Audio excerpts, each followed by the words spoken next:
Hello guys, হ্যাঁ ভালো। আজকে কি পটে বলো দেখিনি, 7ই ফেব্রুয়ারি। আজকে হচ্ছে গোলাপ দিবস, ওই জন্যই ভাবছি গোলাপগুলো আজকে বিক্রি করবো। গাছ থেকে তুলিনি, যদি তুলার পর না বিক্রি হয় ওই জন্যই গাছেই থাকুক। কেউ নিতে আসে নাই, বসে বসে আমি দেখো মাছি তাড়াচ্ছি, লোককে ডাকছি, বলছি এসো এসো গোলাপ ফুল সেলে দেবো, আমি সেলে দেবো, তাও কেউ আসে নাই। বিরক্ত হয়ে ঘরের বাইরে যেতে হলো আবার আমাকে। ই বাবা, আমি কত বোকা, ঘরের ভিতর বসে বসে কে গোলাপ ফুল বিক্রি করে, কত বোকা ভাবো তাইলে। হা ভালো দিয়ে রাস্তাতে গেলাম, রাস্তায় লোককে ডাকছি আমি। তারপরে যদি দুই একটা লোক আসে তো আসবে, হা ভালো লোকের ঘরে ঘরে বলতে চলে গেছি গোলাপ ফুল যাও, গোলাপ ফুল যাও, না কেউ নিতে আসে নাই বাবা।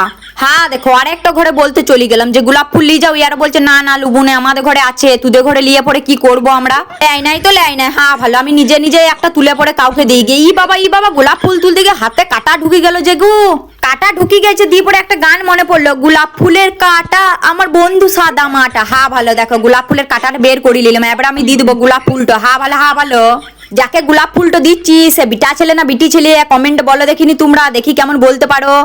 দাঁড়াও একটা ঘোষণা করার আছে, এই যে এই 7 দিনের মধ্যে আমি কিন্তু গোলাপ ফুলের উডার লিচ্ছি। যারা সুন্দর সুন্দর এইরকম গোলাপ ফুল নিতে চাও আমাকে কিন্তু ইনবক্স করো, তাড়াতাড়ি উডারটা দাও, কিন্তু দেরি হয়ে গেলে আমি আর উডার লুবো নাই। তো আজকের মতো টাটা, দেখা হবে অন্য কোনো এক ভিডিওতে, মনে করে তাড়াতাড়ি ইনবক্স করো।